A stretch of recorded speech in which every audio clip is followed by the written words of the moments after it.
welcome. I'm Julia Lynam. Welcome to DanceWise, coming to you from Neskaya Movement Arts Centre in Franconia, New Hampshire. DanceWise is a project that's looking at how movement arts, particularly dance, can be helpful in trauma release. And I'm going to be talking with Alia Thabit, who's an Arab-American dancer, writer, and author who specializes in belly dance. Now, I know that people have ideas about what belly dance is, but Alia is going to put us straight and tell us what it really is. She's also worked in somatic experiencing, which she uses to help people find their own creativity and release. And Alia has written a book. It's called Midnight at the Crossroads, and it's all about the history and practice of belly dance. So welcome, Alia, to DanceWise. It's a pleasure to be here. Thank you for having me. And it's wonderful to have you here. I think, as I said, that many people have an image of belly dance, which might not be quite what you mean when you talk about it. So would you give us an idea of what it really is? Sure. What we've been calling belly dance here in the West is a dance. In fact, I just went to a UNESCO teleconference today that was about talking about the name, like what the heck are we going to call this? It has so many names that we kind of think of it as the dance without an actual name because it is so ubiquitous in its home countries that it's just called dance. Or, you know, Baladi, Raqs Baladi, which means the dance of the country being Egypt. It is generally regarded to have begun in Egypt. God only knows how long ago, or whatever you might believe in, how long ago. Nobody really knows that. Some scholars of the dance actually suggest that even the tomb paintings of the ancient Egyptians, the dance sequences shown could easily be belly dance sequences. So it's a big question, and it's spread from there to many areas. It is native in many areas of Southwest Asia, which includes the Levant, and you know, as you move over, you get to Turkey and Greece, and North Africa, particularly, of course, Egypt, where it began, but all along that rim there, and seeping out into many places and influenced from many places. And it is remarkably, for the dance that it is a solo improvised dance. And most of the places where it goes, they don't necessarily have a whole lot of solo improvised dances that are, you know, in that kind of genre, and it's done to improvised music. You have songs, but the musicians pride themselves on improvising within the song and never making the song the same way twice. So the dance kind of goes along with that. The most important, I mean, it has this recognizable movement vocabulary, which tends to be largely torso and infinities and circles and accents, and a lot of it is centered in the hips. It's not a lot of footwork, unlike a lot of other indigenous dances of the area that might be more footwork heavy. So could I just ask you, in the countries that it comes from, who does these dances? People dance at home and at parties. It is a social dance.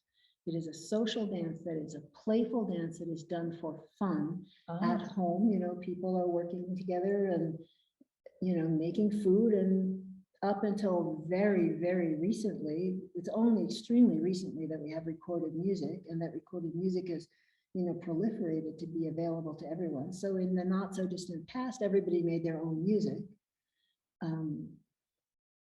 So you had female orchestras in Egypt, all women orchestras. Really? Yeah. So everybody would make their own music. Everybody knew how to play instruments, and everybody danced. And it's just very, like, you know, hips. It's, you seeing only You can't talk about it without doing it. You'll see a little more later.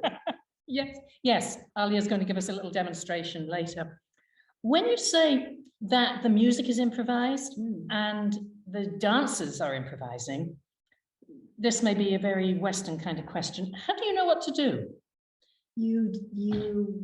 The dancer shows what they feel from the music. Mhm. The dancer shows what they feel from the music. So you have this relatively modest movement vocabulary. You know, the indigenous dance has a relatively modest movement vocabulary. And the music, fair amount of it has a relatively predictable structure. Mhm. You know, there's a certain amount of beats per measure. There are specific rhythms. And a lot of the older dance music is very rhythmic. And then you also have, you know, there will be a melody and you might know the melody. It might be an established melody, but within the melody, the musicians are improvising, and there are solo improvisational sequences called taksim is plural. No, taksim is singular, I'm sorry, and takasim is plural. So there'll be lots of those. And you just let your body follow the music. Oh. And when you have performers, also the musician is following the dancer as much as the dancer is following the music. So you have these very beautiful collaborative, you know, never seen before and never seen again sequences. And Arabic music in general, the goal, I'm going to sometimes say Arabic. Ancient Egypt was, of course, not Arabic and didn't speak Arabic. It was Coptic, and they spoke Coptic. And we don't know how far back things go. But you'll hear me say Arabic sometimes, and Eastern sometimes, and Oriental sometimes, because when you talk to people of the culture and they talk about this dance in its, you know, in its sort of art mode, they will refer to it as Oriental dance. And so I do too. We don't use Oriental for people anymore. You know, that's been established. It's been a racial slur for long enough, but it still is, can refer to things, and people still do from there. So I'm like, okay, fine, I'll do that too. Just set the record straight on that. So I know that you're also a somatic experiencing practitioner, and I'm just wondering if you could explain to us a little bit about what exactly that is and how it combines with belly dance, how you use the two together. So when challenging things happen in our lives and we are unable to fight or flee, you know, which are sort of our default actions, run or fight, or, you know, talk your way through it. That's also maybe more recent, but that's a perfectly legitimate way of getting through something. But sometimes none of those are successful. So we're helpless in the face of danger, or we perceive ourselves to be helpless in the face of danger, because what I'm perceiving for me is danger, you might look at and go, it's not even really a dog, it's just a picture. Okay. So it's very subjective. Under normal circumstances, animals in the wild are like constantly in a threat situation, like, you know, they run or they fight, and either they get away or they're dinner. So, right? So you get away, you're like, oh, I got away. Yeah. Everything's great. And because the nervous system goes, run, fight. And then it's over. It's like, okay, everything's great now. But we have very, very different lives from animals in the wild. I mean, we're like this and this and this and the next thing and the next thing. And there's sort of always this low level of like, oh no, happening. And oh, what about that? And even really actual things happen, like you have you crash your car. Yeah. It's terrifying. Yes. And you're like,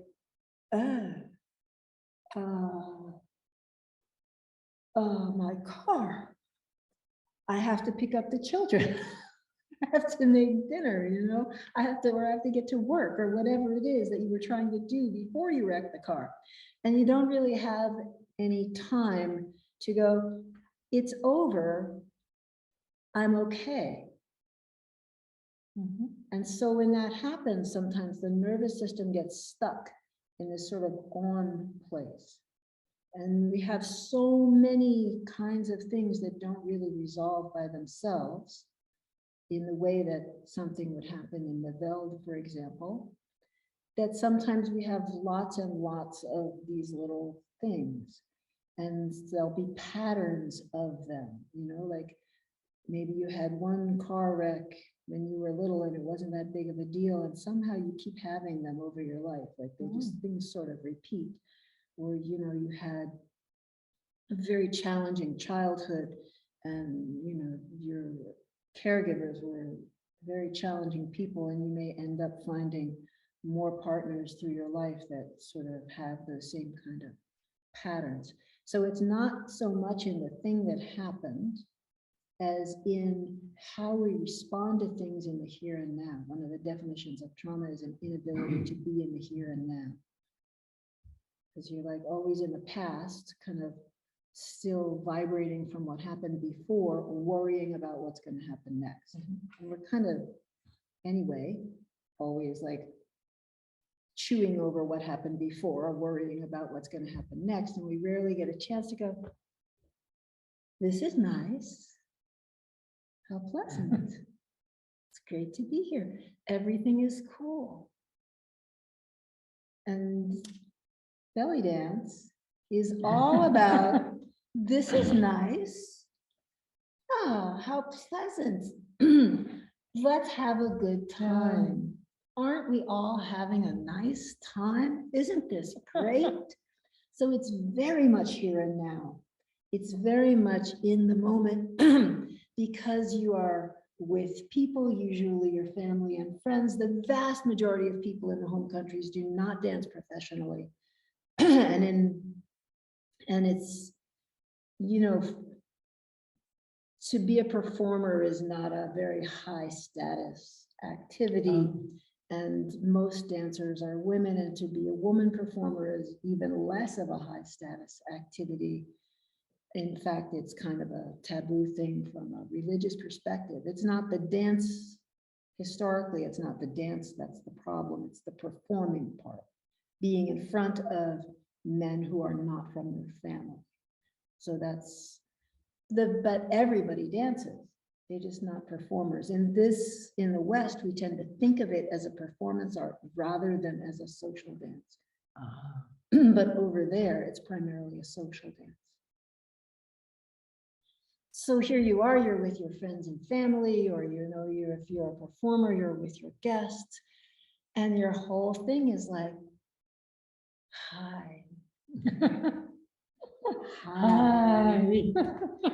And belly dance has no fourth wall. You know, it's not like theater in the West where the people are there, but you're kind of going about your thing and not integrating them and not attending to them. In Oriental dance, you're like, and you go around and you visit with people. You know, it's very intimate. It's a very I know in your book you speak about the audience being part of the whole thing and encouraging the dancers and the musicians. That sounds marvelous. Yeah, Arabic audiences have a vested interest in the evening and in being part of that and making that happen.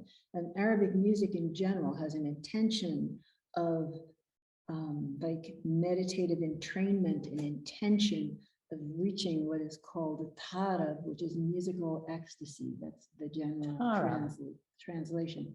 T-A-A-R-A-B, tarab. Which is really pretty cool. Is that like ecstasy? Yeah. I don't mean the drug. I mean, yeah, exactly. Physical ecstasy. Because you just get like, you know, so you get to be really present. You get to like leave all your cares away, and you just get to be in this beautiful space of enjoyment with everybody else who's there. So it's very much here and now. There's a lot of very subtle elements too. For example, the music will have rising waves and then falling waves and then rising waves and then falling waves. So it has this very sort of nervous system quality to it, where you like lift it up and then you like relax down, and then lifts and relaxes down. And in fact, the old school show, when the dance was very popular here in the West, and it had a very kind of like, it was still very authentic at that time. It hadn't really been disseminated so much and then fusionated so much as it has been now. And the old style show is like very like bright and cheerful and fast in the opening, and then it would become very moody, and then it would get kind of cheerful again, and it would be visiting, and then it would get really moody, you know, and there would be floor work. People actually get down on the on floor and and dance. roll around and just very moody. And then there would be those instrumental improvisations, taksim. So and those Yes. are very moody. Sometimes there's a rhythm, sometimes there's not. And then it would rise up and you would have this drum solo that would be like, high energy. And then you would have a high energy finale. Woo! Everybody's happy. Sounds absolutely wonderful. And what I'm thinking is, from what you're saying, is the way that it might work is that these somatic memories, would that be the right term? Things that we're stuck in or that keep recurring for us. Belly dance in this form, which is accessible to everybody, is not a performance, is a way of releasing trauma, which is what we're talking about here. Yeah, it's a vacation. And I'll take it a step further. Okay. Because one of the things that really changed my perspective and my, where I could go with dance was when I became introduced to dance meditation, which is essentially Sufi dance, not whirling, but dance. Because Sufism, that is from all those home countries, and that dance, the dance is the dance, and everybody dances. So it's the same movement vocabulary, it's the same music, because that's where people are from. But the intention of Sufi dance is connection to the divine. And it has this introspective focus where maybe you even close your eyes and you're looking inside your body and being with inside the body and really having a sense of, the muscles and the tendons and the body moving, and uses a lot of slow movement and breath connection to the music. And that is like another level of magnitude of healing, release potential, because it's so internally focused. And because you have already this improvisational model where you are just showing what you feel from the music, you have a lot of agency and a lot of freedom. You can move however you want. The somatic experiencing also has this quality of letting the body move as it wishes. And the Sufi dance has this explicit instruction. It's a Shatari Sufi tradition that she comes from, my teacher. Letting the body move as it wishes. So the body wants to return to regulation. When there have been traumatic events and there's like the nervous system is dysregulated, because that's what happens, the nervous system wants to return to regulation because that's where it's healthy and that's where it's happy. So it's always looking to dispel the trauma. Like there's literally, you're helpless in the face of danger, you want to fight or flee, but you can't move. So those defensive impulses remain unexpressed. They're kind of like little short circuits. And so there's like literally traumatic residue that kind of collects in the joints and collects in the body. And in somatic experiencing, for example, people will make these movements that are, they're not even noticing them as they're talking about stuff. And they're like, oh, that's interesting. Could you slow that down, please? And then, you slow that movement down.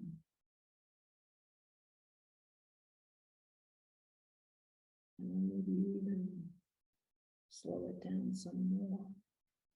And all of a sudden, because trauma is too much, too big, too fast. But when you slow it down, these are like ghosts of defensive impulses that come, that they've been waiting for sometimes decades, right? Huh. And they finally have a chance to express themselves. And as you do it slowly, the body has a chance to go, oh yeah, that. And then sometimes it's like, whoa, or just like, you'll feel like a flash of heat, or you'll feel a flash of cold, or you'll feel just like this energy moving, and things get a chance to like go out and dissipate. And you find that happening also with that Sufi model. And it's my sense, I don't have evidence for this, but it's my sense that that Sufi model is also maybe a little closer to the home model, because people tend to have a perception of this dance as being like, as having sacred qualities. This is very, very common. Even people from the West who aren't brought up with this dance feel that. And many of the performers, Eastern performers, are quite explicit about that. This dance is my religion, this is my God. So I think that's a thing. And the breathing that the Sufis do, I have finally learned basically that same breathing from an Egyptian dancer who's from a dance family, because dance was like sort of like a family lineage among performers in the past, because it's not something anybody could just get up and become a dancer. You want a dancer at your wedding, but you don't want your daughter to be one, and you don't want your son to marry one. Just Sorry, listening to you. No, that's wonderful. I'm captivated here. Just listening to you describing it, I'm feeling myself just relaxing, right? And blissing out here. I really wish we could share this with a whole lot of people. And I'm just wondering if you've got any ideas of how we can reach out and help people become more aware of the beauty of belly dance and how it can help with trauma release. Every little bit is something. I've started sort of integrating the somatic experiencing and the dance, and just coaching and things in general, and the classes that I build now have this stuff built into it. And I sort of feel like every little drop in the pond makes a ripple, and those ripples carry outward, and more people find out. And the UNESCO teleconference that I went to today, every single one of the presenters who were like lifetime dance people, Egyptian lifetime dance people, were like, this dance makes you happy. When you do this dance, it makes you happy. It is healing. It brings happiness. It is like specifically a playful dance of joy. And so I finally it kind of went ding in my head, what do you do when people say, what do you do? Like, I bring joy. Bring joy. What a wonderful thing to do, to bring joy. In all the things, that's what they all are for. Trauma resolution, you can finally be happy and feel joy and feel like, again. And the dance.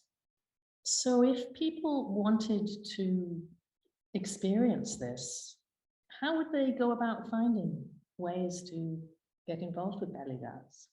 There's belly dance everywhere.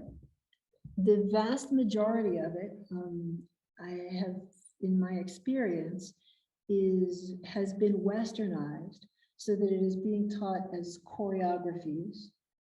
So you're memorizing step combinations, and sometimes people don't even use Eastern music, and the music and the dance are really evolved together.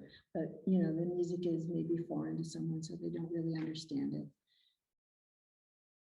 And they have the performance mentality that you're going to perform, and sometimes just a whole lot of Western baggage that sits on top of this lovely indigenous dance. Would learning choreographies be a way in? Would it bring you in, or would it be better not to start that way?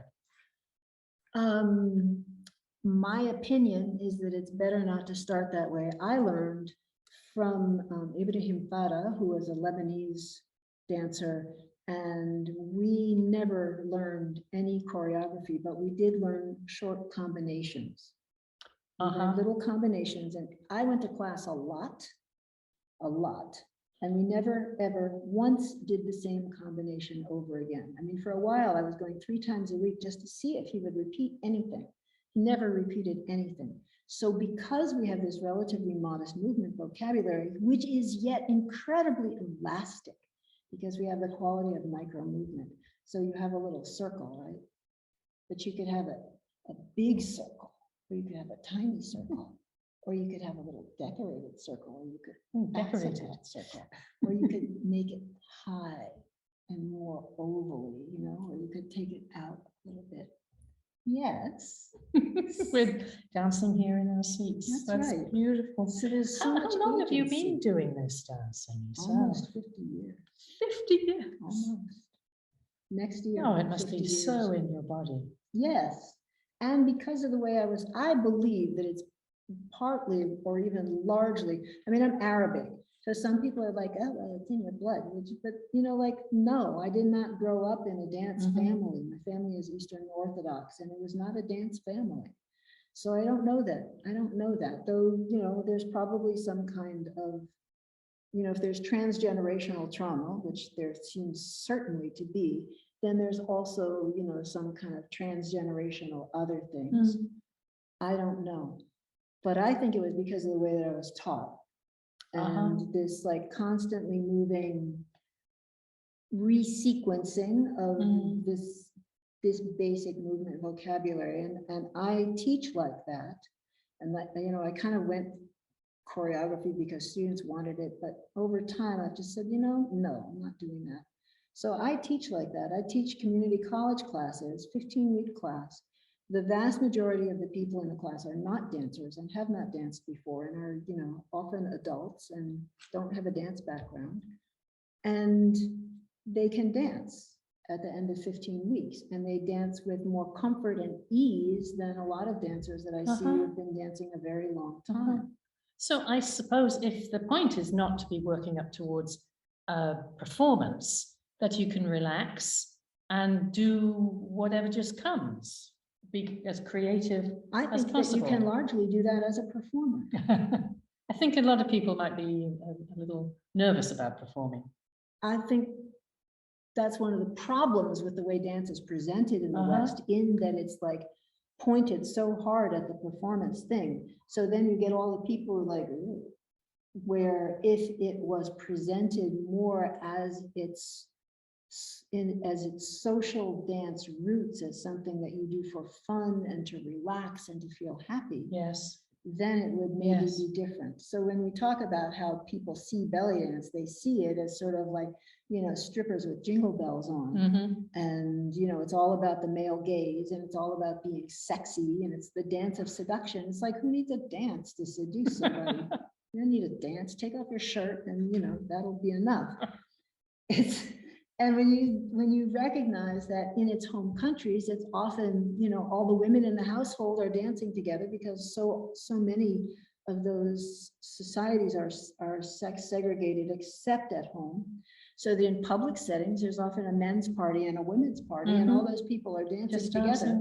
Dancing, dancing for the love of it, dancing for the joy of it. Yes. You can dance for fun. We kind of like, there's not that much dancing for fun in this country anymore. Like, you used to be able to go out and there were bands all the time and you could go dancing, but the record companies have really squelched that because bands can't just play cover songs anymore. They have to like get permission to play every individual song that they play. So there's just not as much freedom.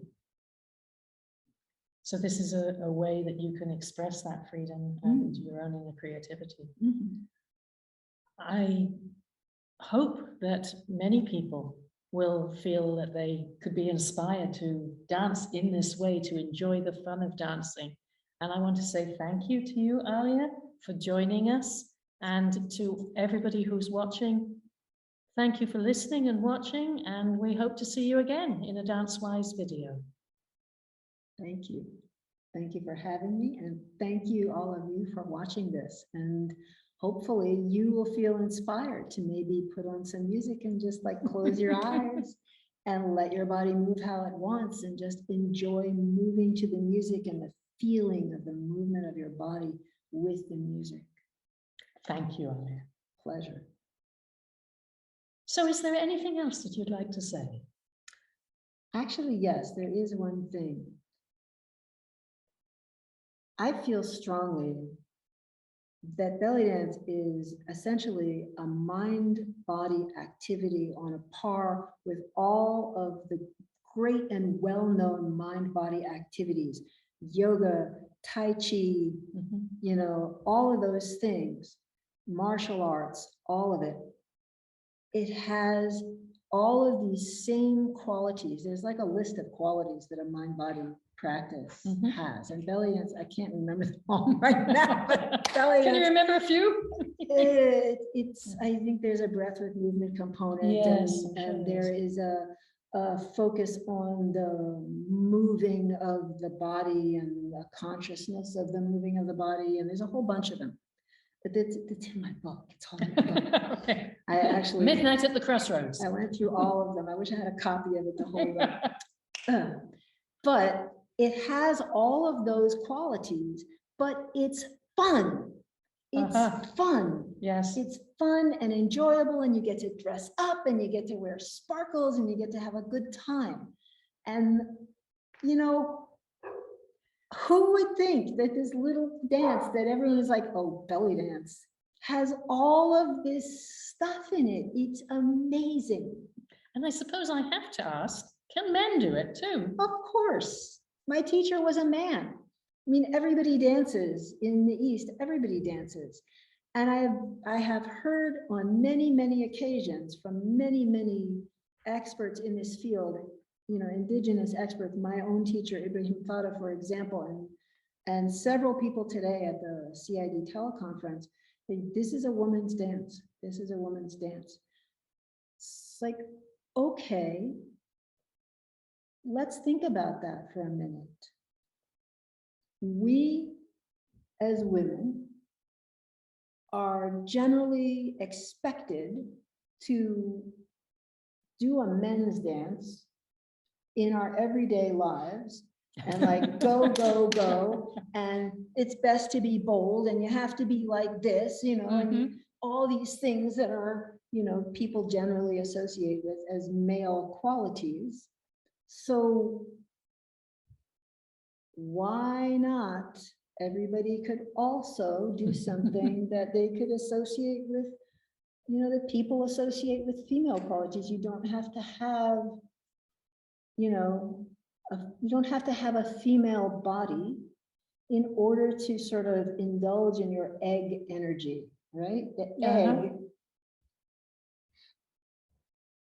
is magnetic. The egg is here. The sperm has to run around, you know, and like go everywhere, get things and go places. The egg is like, So maybe the world would be a more pleasant place if more people got to just be like, I am the egg. That sounds So wonderful. we can all run around and be sperm. We can also all run around and be egg, no matter what body we are born with or what body we transition into. We have the option to embrace whatever energy resonates for us. Hello, I'm joined now by Daisy McCoy, who is a former student of Alia's. She attended a session of her classes some time ago. So Daisy, I'm just wondering if you could talk to us about why you started doing belly dancing and how it worked out for you. Well, it's been quite a while, but yeah, I started the class because of Alia invited me. And I was not a dancer. I thought, but why not? And I was probably the worst student in the class, but it didn't matter because I was there to have fun. I was not there to learn to perform. I was having a lot of back trouble. It had back trouble for many, many years. And I had heard that the exercising of the back with belly dancing was really good. So it just seemed like a good idea. So I think I did about a year. And then my life got busy and I moved on to other things. But yeah, I had a great time, and it didn't matter that I wasn't, well, I was quite stiff because of my back. So it was really hard to make the movements. But it was, I became more flexible, and I still occasionally actually do some of the exercises that we did for warm-ups. And if you think back on those days when you were doing belly dancing, how did it feel? Did any emotions arise in you? I felt, that's a good question. I kind of lost my tensions of the day. I was actually at the same time going through a divorce. And that's pretty traumatic. It was, yeah, I guess it was. Yeah, so I didn't think about, and I was teaching in a college, and things didn't always go well at the college. And it was, you didn't think about those things. You just concentrated on moving the body, moving bodies in ways that I hadn't done before, which was kind of liberating. Sounds absolutely wonderful. Thank you so much, Daisy, for sharing your experience with us. The homelands of the dance, it's a very social event, and you just tie something around your hips, and you are ready to go. قول يا هيمة قول. مكرمني فرد مقبل المقبل مع مين يا؟ كجلمود الصخر حطه والسيل منين يا؟ من علي علي علي علي يا علي. وراحت عليك يا دنيا وراح زمان الشام.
جدع بس يا